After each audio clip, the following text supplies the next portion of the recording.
आज हम पढ़ेंगे इनकम एंड एक्सपेंडिचर। एनपीओ में हमने रिसिप्ट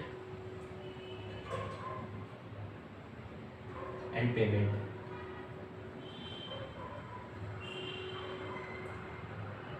अकाउंट के बारे में पढ़ लिया था थियोरेटिकल। इसके बाद आता है इनकम एंड एक्सपेंडिचर अकाउंट।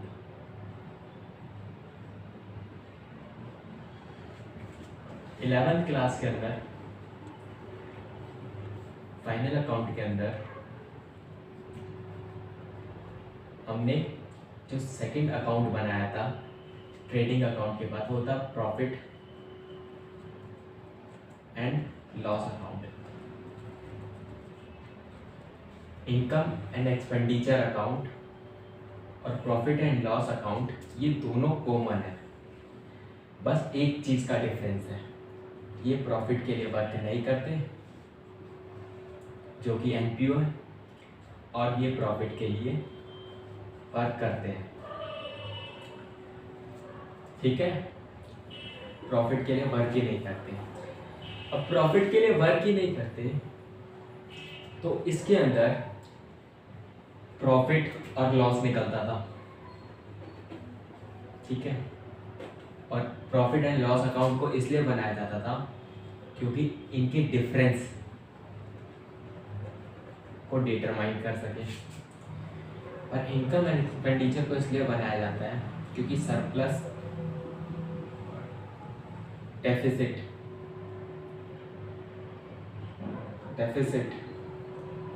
के डिफरेंस को डिटरमाइन किया जा सके। यहाँ तक हो गया। इसके बाद हम इनकम एंड एक्सपेंडिचर अकाउंट बनाते क्यों हैं? जो सेकंड डिफरेंस आता है वो आता है नेचर इनकम एंड एक्सपेंडिचर का और पीएनएल का नेचर, दोनों का नेचर एक ही होता है, जो कि है नॉमिनल अकाउंट। नॉमिनल अकाउंट के अंदर हम पढ़ते थे all expenses and losses are debit and all incomes and gains are credit। Nominal account का नेचर फॉलो करता है, पीएनएल भी और इनकम एंड एक्सपेंडिचर भी। इसके बाद आता है basis of accounting. Basis of accounting के अंदर दोनों ही एक्रोल बेसिस को फॉलो करते हैं। एक्रोल बेस हमने रिसिप्ट एंड पेमेंट अकाउंट पढ़ा था, तो उसके अंदर हम पढ़ते थे कैश बेसिस को फॉलो करता है रिसिप्ट एंड पेमेंट अकाउंट, पर यहाँ एक्रोल बेसिस को फॉलो करता है। अब कैश बेसिस और एक्रोल बेसिस के अंदर 11th में भी पढ़ लिया था, फिर भी हम पढ़ लेते हैं। जो कैश बेसिस होता है इसके अंदर हम सिर्फ कैश से रिलेटेड ट्रांजैक्शन को रिकॉर्ड करते हैं, पर एक्रूअल बेसिस के अंदर हम कैश प्लस क्रेडिट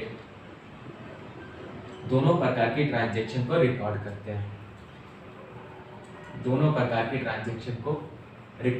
हैं। अब आता है third accounting period. Accounting period at the end of the year बनाया जाता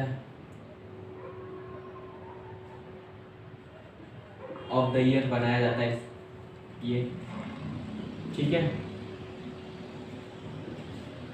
और जो ओपनिंग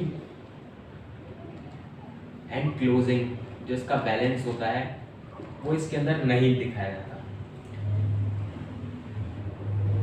जैसे हमने देखा था रिसिप्ट एंड पेमेंट के अंदर ओपनिंग बैलेंस होता था और क्लोजिंग बैलेंस हमें फाइंड करना होता था, पर इसके अंदर ओपनिंग एंड क्लोजिंग बैलेंस नहीं निकालना होता। इसके अंदर हम निकालते हैं सरप्लस और डेफिसिट।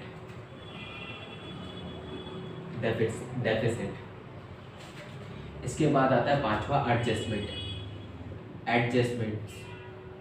एडजस्टमेंट्स होती हैं, अब जब हम एक्रूअल बेसिस पे बनाते हैं तो हम ये दोनों ही करंट ईयर पे होते हैं, P&L भी और इनकम एंड एक्सपेंडिचर भी।